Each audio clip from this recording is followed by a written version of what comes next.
everyone for being here. This is really exciting. I am going to just do a quick summary of the last session to remind everyone kind of where we're coming from.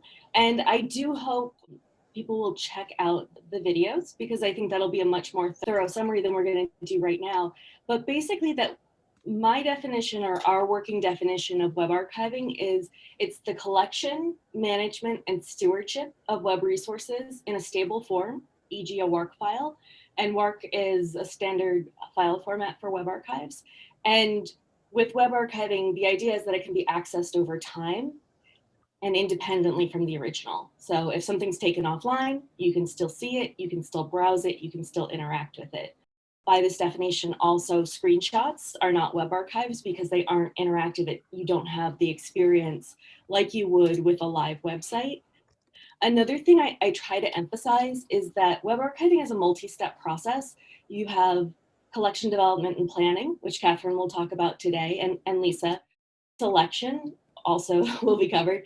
Permissions and ethical review is applicable in different ways on different projects. Collecting and harvesting, description, access, and long-term preservation. So people tend to get very hung up on the collecting and the technical aspects of it, but being thoughtful about what you're getting and why is equally, if not more important. So I'm going to hand this over to Kathryn Gronsbell of Carnegie Hall.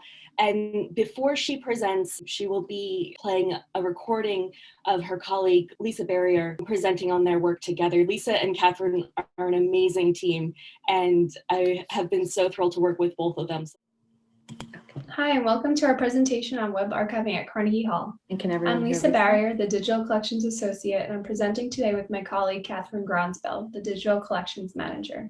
My portion of the presentation is pre-recorded, but Kathryn will present in real time and will be available for live questioning.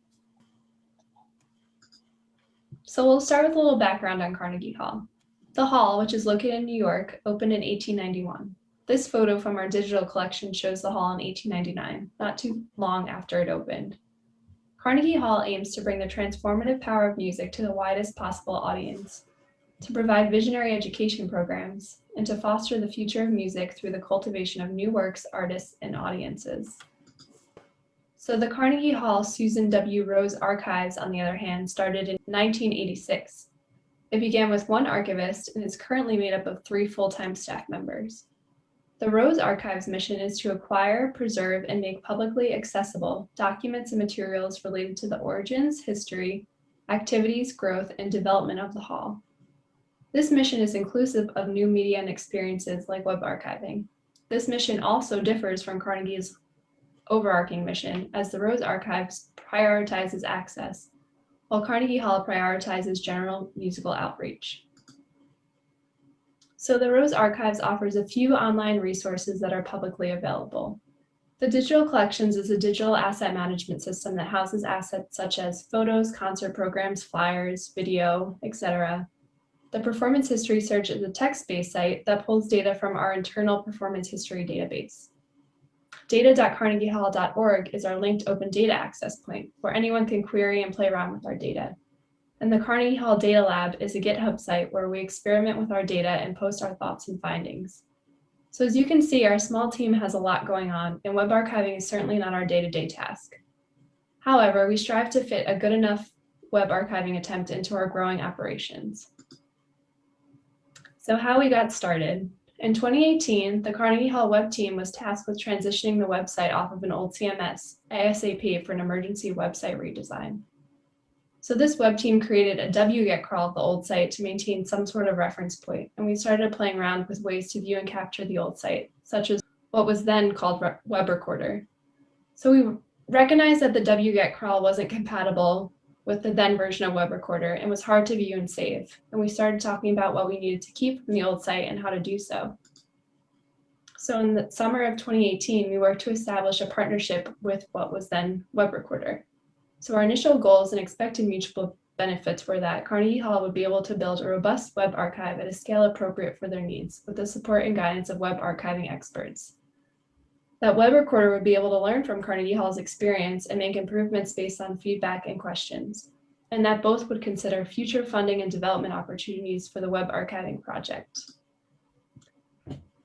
So we worked primarily with Anna Perricci, the former Director of Strategic Partnerships of Web Recorder at Rhizome, to research and gather information on web archiving best practices and sample projects. We practiced capturing pages from the old Carnegie Hall website and web recorder, such as some of our legacy festival sites, education sites available to teachers, students, and staff, and games and guides with Flash elements, which was the fun part. We practiced capturing public content as well as restricted and protected content, and decided how and what to make publicly accessible on our web recorder page. So here is an example of one of our first public captures. On the left is the retired performance history search from 2013 to 2018, which is still available but now on Conifer. On the right is Carnegie Hall's current performance history search. We'd like to pause a bit here and stress the importance of testing and creating web archiving captures on any platform. So with Web Recorder, we were lucky that our initial partnership was very inclusive and encouraging of testing and reporting. We worked to establish a purpose and scope and made sure to browse and reevaluate our potential captures to acquire exactly what Carnegie Hall and the Rose Archives needed. From this testing, we ended up patching or editing our captures a lot more than we initially thought we would need to. So the whole process reminded us that testing is a big part of the web archiving asset life cycle, an important factor in determining what will be accessible in the future. As a side note, our legacy web recorder captures were migrated to Conifer, but have not yet been validated or tested just yet. This is a future project for us. So with our great partnership in place and our initial captures and tests complete, we created a work plan and a purpose statement, and then later formed an internal working group with representatives from different Carnegie Hall departments. So we provided a brief overview on web archiving, recapped our experiences with captures, shared the work plan and purpose statement for review, and started to identify pilot projects for further captures. We also discussed the challenge of prioritization, how to capture and describe what we do, select a capture, and how then to manage and access those captures. So I will now pass it over to Kathryn, who will talk more about project documentation as well as the current state of our project. So thank you, Kathryn. Thank you to Lisa. Lisa took another position recently and generously offered to pre-record and describe her contributions to all of this work. So we're very appreciative of both the work that she did, that she described, and the extra voluntary effort of recording and sharing it with all of you. As part of the working group, we built an internal library of resources, including collaborative notes and inventory of websites and portals, both active and legacy, that were related to Carnegie Hall in some type of way. As a nonprofit performing arts organization, there wasn't always an oversized web team, and so a lot of work was outsourced, lived on external server environments owned by different consultants. So we had a very wide range of things that we had to go back and search through some legacy activities and productions and try to find if these sites are still alive or if we could find sort of artifacts of them around. This internal library for staff also included an overview of information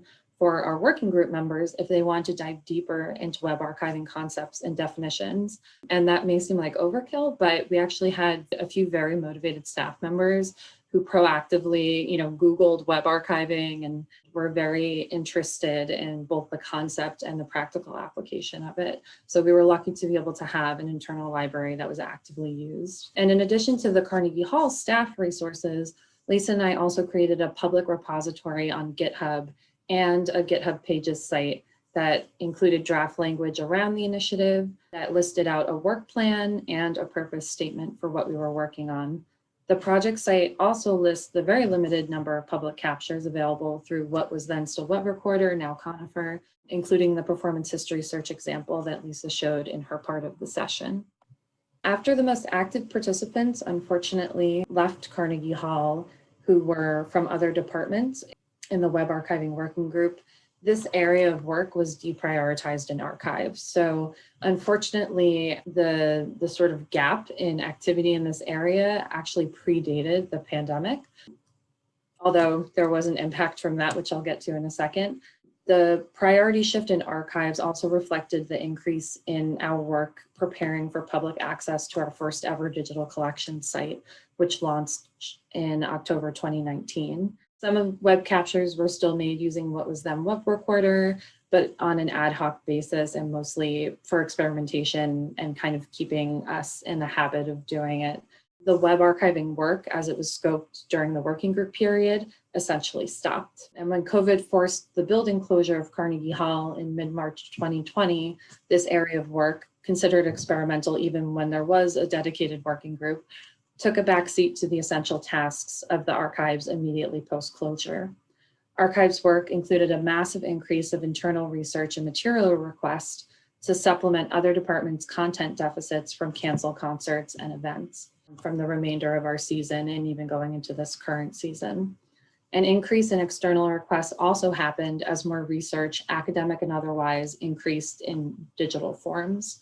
But because of years of strategic investment, Archives was able to easily shift to remote work with well-established digital resources, which Lisa summarized earlier.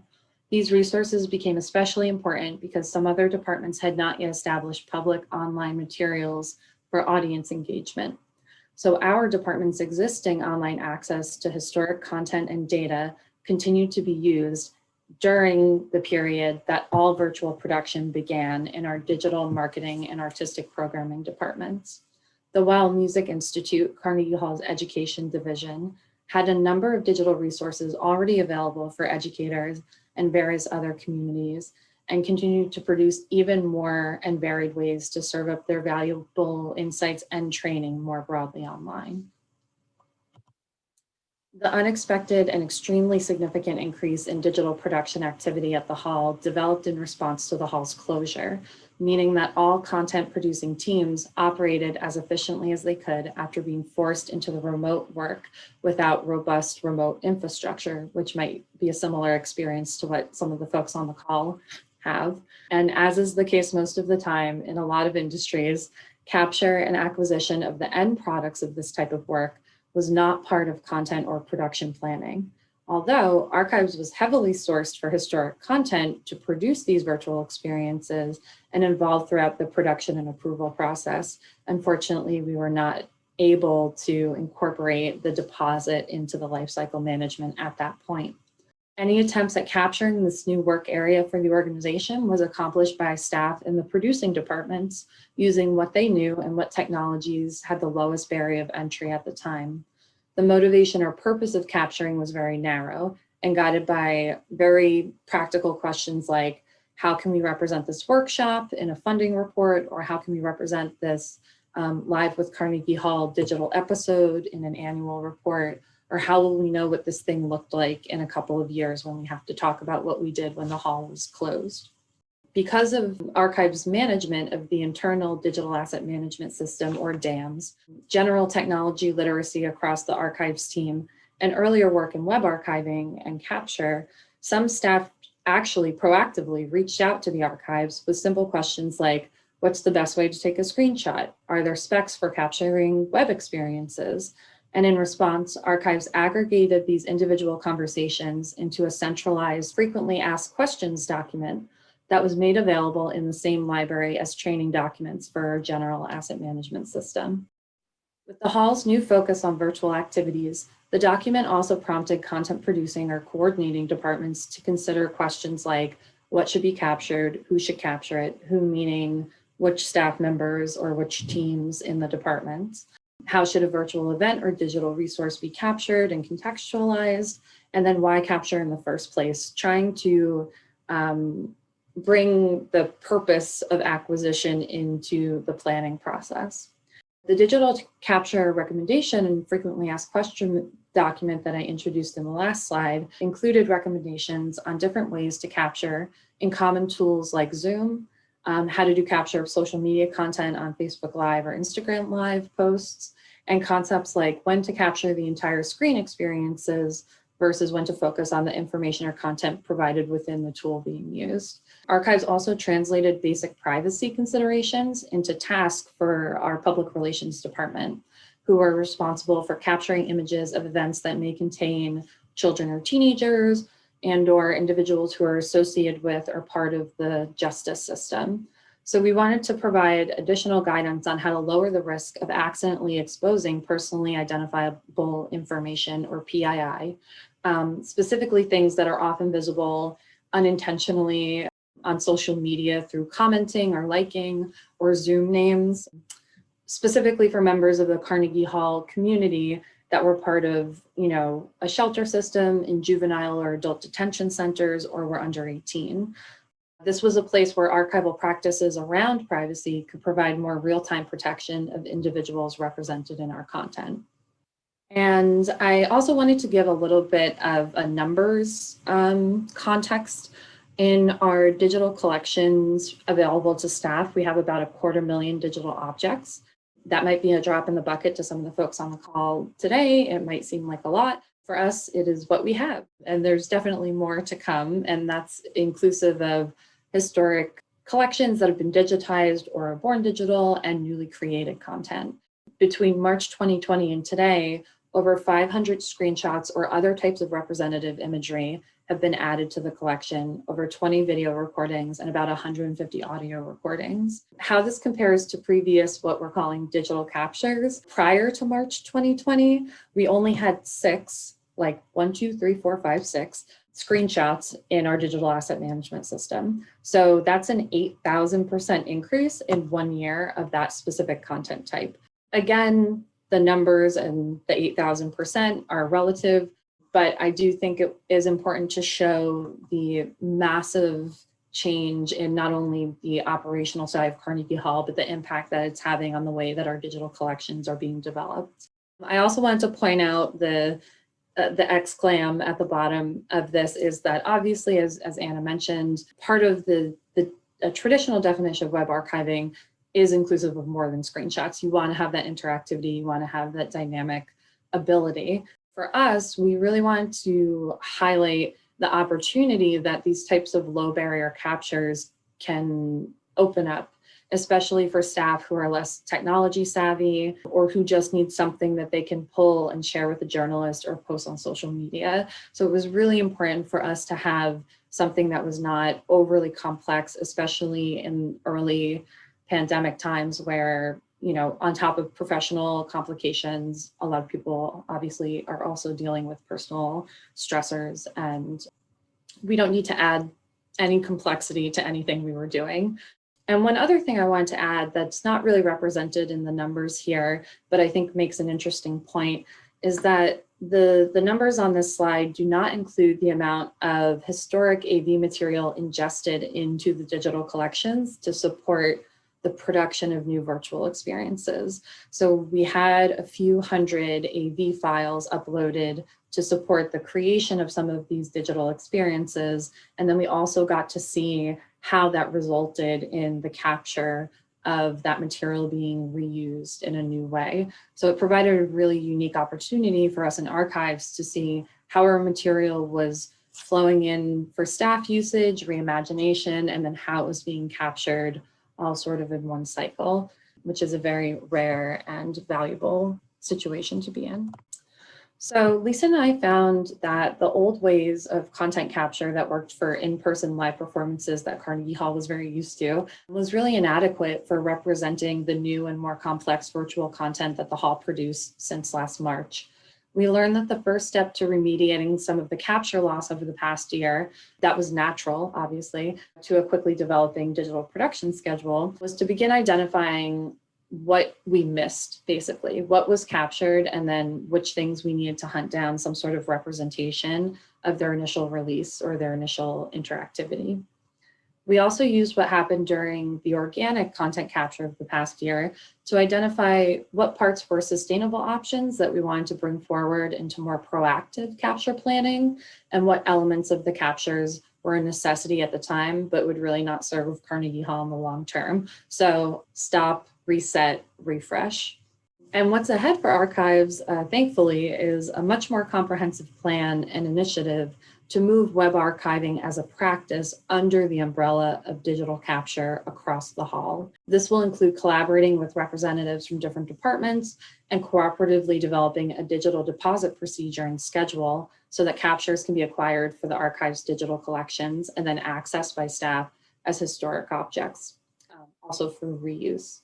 I'm also very interested in finding ways to communicate with the Hall's leadership about how specifically sort of the web archiving adjacent activity of the last year, can be used for internal advocacy to further demonstrate the importance of archival practices becoming part of a content or production lifecycle plan. Our department has a number of pilot or experimental projects that provide useful output, but we often struggle to turn these productive efforts into operationally supported initiatives. By including web archiving as part of a broader capture policy, we can help ensure that new and legacy web content is documented and referenced in a much more sustainable way. So I'm very excited about that part. And for the cultural heritage workers that are joining us on this webinar, we know that natural and man-made disasters are often great motivators for institutional change. So an emergency like a global health crisis demonstrates that investment in responsible and flexible data management practices have short-term and long-term benefits for the organization. I'm very much looking forward to continuing to develop a digital capture initiative at the Hall and begin working with content producers across teams to ensure that their hard work is well represented in the Hall's historic record. And with that, and on behalf of Lisa and myself, thank you all so much for your attention and your interest in our work so far. You can visit the Public Web Archiving Project site at the link listed here, or if you have questions for us, you can email archives@carnegiehall.org. And I also want to thank Tracy and Davis for helping set this up before I pass it back to Anna. Thank you. Excellent. Thank you, Kathryn, so much, and Lisa in absentia. I just wanted to summarize some of the points both Lisa and Kathryn made about why I think they are perfect speakers for this presentation. I think there are some things that like any web archiving program can learn from in the work that they've done. So one thing is to think about efficient work with IT whenever possible, when you can collaborate with the technical team. You know, of course, please do it. I know there are like organizational complications with that sometimes. They did a really amazing job finding stakeholders internally and finding ways to appeal to those stakeholders and figuring out how to explain to them where there were places that web archiving could serve them and where there are archival activities that, you know, as Kathryn mentioned, sometimes they didn't even know were there or they didn't even know they needed. They also thoroughly explored options and places for integration with existing archival activities, like, you know, as they had said. And I really admire the ongoing work to find ways to meet needs as things evolve and finding space for low barrier to entry contributions. In the last webinar, I did mention, you know, trying to figure out how to satisfy the most needs possible in as many easy wins as you can get, because there are so many challenges with web archiving. If you can find ways to meet specific needs or get a start on things, that's amazing. I wanted to highlight some other small collections because as people get started, it's easy to get a little overwhelmed and not know where web archiving might fit into the work you do or the work you would like to do. One example that went, I think, really well was Sammy Norling at Newfields, and it was the Annapolis Museum of Art, and now Newfields is the newer initiative and kind of, I think, the parent. But there was a full rebranding on the web. So Sammy jumped to action to make a full functional copy of the legacy site. And there was a very high quality capture made. And, you know, it was useful for archival purposes in general, but she also had some very grateful peers because they could still find like key forms and PDFs that they knew where they were on the prior website. But, you know, finding them in a reorganized space wasn't always easy. So I think most of us can relate to that with prior use of like shared drives and stuff like that. Stanford University Press is another example where there were some very specific needs in terms of collecting complex interactive ebooks. So Jasmine Mulliken, who I think is on the call with us, led that work, and she and I worked closely on it. But trying to think again, like, how do we make sure these are enduring resources that continue to function fully and serve their purpose over the long term? These are very interesting and complex digital objects, so putting the time into them is worth it, but is certainly not easy. There was a lot of hands-on work and, you know, kind of collecting by hand, as well as some automated capture work. Journalists are always a group that we're trying to reach out to, and this is a case where, it can apply to a lot of different areas, but even just to think about it in terms of how do you have source material that is more complex than screenshots? Isn't the interaction within social media sometimes just as interesting as an isolated single tweet? And thinking about ongoing credibility and evidence, those are really important factors. The ethics webinar, Michael Nelson from Old Dominion University, I think is going to talk a bit about web archives and integrity. And, sometimes there are spaces that shift and the evidentiary value of web archives can be compromised. But I think there's a really rich conversation that can happen there and for us to think about. Another sample project was with a publication that has closed. And when they decided they were closing, they came to us and said, we don't want to lose all this work. We did, years of really important journalism and coverage of the art scene in New Orleans. What should we do? And they captured their publication page by page, and they had hoped to get funding from a funder to support the work, but they weren't able to do that. But our work together really did give some examples of like low barrier to entry, startup, like enduring value. And together we thought about, different parts of Pelican Bomb that would be useful over the long term. For example, the events calendar, they were the main resource for tracking gallery shows and other events in New Orleans, for contemporary art. And that's fascinating. And I think, art historians and other people studying New Orleans would be really grateful to have that information over the long term. And again, their editorial work. They also had a community supported art program. And that was really cool because there were a lot of affordable art pieces, and the galleries showing those pieces were really pretty great.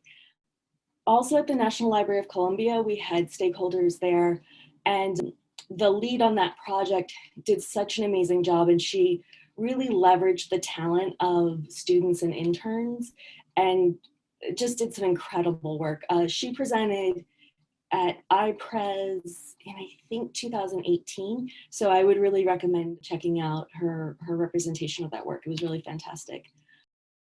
Another example is a professor of design came to us, actually more than one, said, I'm up for 10-year review and my students' work is frequently web-based. Like, how am I going to include this in my teaching portfolio? So that was kind of a jumping off point for web archiving there in that space. I did work with a class at Parsons for a semester.